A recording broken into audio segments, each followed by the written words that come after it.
এটা উত্তৰ পালেই মুখ্যমন্ত্ৰীৰ আসন এৰিব হিমন্ত বিশ্ব শৰ্মাই। মই মুখ্যমন্ত্ৰী আসনে এৰি দিম, তেওঁ ক'ব পাৰে মই মুখ্যমন্ত্ৰী আসনে এৰি দিম। গৌৰৱ গগৈয়ে যদি ক'ব পাৰে তেওঁৰ সন্তান ভাৰতীয় তেনেহ'লে কথা নাই। যদি প্ৰমাণ কৰিব পাৰে গৌৰৱ গগৈয়ে তেনেহ'লে মই আসন এৰিম মুখ্যমন্ত্ৰীৰ। যদি তেওঁৰ ল'ৰা ছোৱালী ভাৰতীয় নাগৰিক বুলি তেওঁ ক'ব পাৰে মই মুখ্যমন্ত্ৰী আসনে এৰি, তেওঁ ক'ব পাৰে মই মুখ্যমন্ত্ৰী আসনে এৰি। পত্নীও নহয় ভাৰতীয়, সন্তানো নহয় ভাৰতীয়। যদিহে ইয়াৰ উত্তৰ নিদিয়ে কেনেদৰে উত্তৰ উলিয়াব লাগে আমি জানো। পুনৰ সাংসদ গৌৰৱ গগৈৰ বিৰুদ্ধে সৰব হ'ল ৰাজ্যৰ মুখ্যমন্ত্ৰী ডক্টৰ হিমন্ত বিশ্ব শৰ্মা। এইবাৰ হিমন্ত বিশ্ব শৰ্মাই সম্পূৰ্ণ চেলেঞ্জ দি সংবাদ মাধ্যমৰ জৰিয়তে ক'লে, যদিহে গৌৰৱ গগৈয়ে ক'ব পাৰে তেওঁৰ সন্তান ভাৰতীয় হয় তেনেহ'লে মই এতিয়াই মুখ্যমন্ত্ৰীৰ পদ ত্যাগ কৰিম, মুখ্যমন্ত্ৰীৰ আসনখন মই এৰি দিম বুলিও মন্তব্য কৰিলে হিমন্ত বিশ্ব শৰ্মাই। আনহাতে পাকিস্তানত 15 দিন থকাটো আমি সহজভাৱে ল'ব নোৱাৰোঁ। এবাৰ যোৱাটো আমি জানো, কিন্তু আৰু কিমানবাৰ গৈছে সেইটো জনাবলৈ এতিয়াও নোৱাৰোঁ, কাৰণ তেওঁৰ পাছপৰ্টখন ইজৰাইলত হেৰুৱাই দিছিল। এনেদৰে পুনৰ গৌৰৱ গগৈক উভতি ধৰিছে ৰাজ্যৰ মুখ্যমন্ত্ৰী হিমন্ত বিশ্ব শৰ্মাই। তেওঁ ক'লে, পাকিস্তানলৈ 15 দিন থকাকৈ যোৱাটো আমি ভাৰতীয় হিচাপে কেতিয়াও গ্ৰহণ কৰিব নোৱাৰোঁ।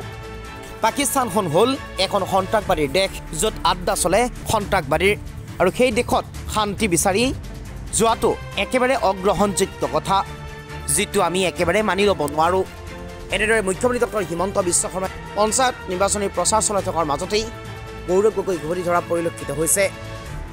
মই মুখ্যমন্ত্ৰী আসনে এৰি দিম। তেওঁৰ ল'ৰা ছোৱালী দুইটাই নাবালক, দুইটাকে ভাৰতীয় নাগৰিক কৰি থোৱা নাই।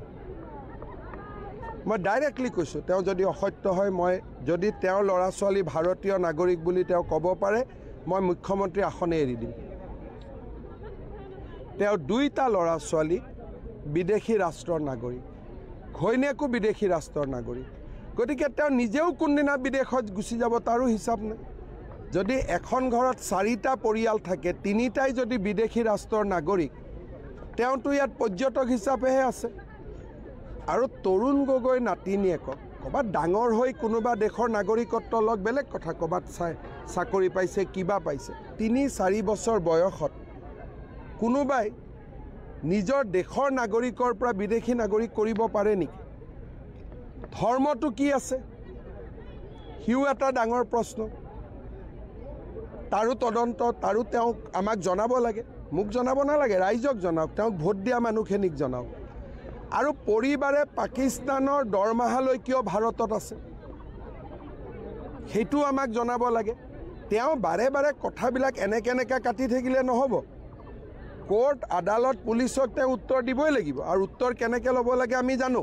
পাকিস্তানত 15 দিন থকাটো, বাকীখিনি তেওঁ ঘৰুৱা কথা, ল'ৰা ছোৱালীক ভাৰতীয় কৰিছে কৰা নাই, কিন্তু পাকিস্তানত 15 দিন থকাটো আমি সহজভাৱে নলওঁ। আৰু এবাৰ পাকিস্তানত যোৱাটো মই জানো, আৰু গৈছে নেকি এতিয়া জানিব পৰা নাই, কাৰণ তেওঁ নিজৰ পাছপৰ্টখন ইজৰাইলত হেৰুৱাই দিছিলে। গতিকে মোৰতো সন্দেহ হয় 2-3বাৰ গৈছিলে, এবাৰৰ খবৰ মই পাওঁ, বাকী পোৱা নাই, কাৰণ তেওঁ অৰিজিনেল পাছপৰ্টখন ইজৰাইলত হেৰুৱাই দিছিলে। যদি তেওঁৰ ল'ৰা ছোৱালী ভাৰতীয় নাগৰিক বুলি তেওঁ ক'ব পাৰে মই মুখ্যমন্ত্ৰী আসনে এৰি দিম। তেওঁৰ ল'ৰা ছোৱালী দুইটাই নাবালক, দুইটাকে ভাৰতীয় নাগৰিক কৰি থোৱা নাই।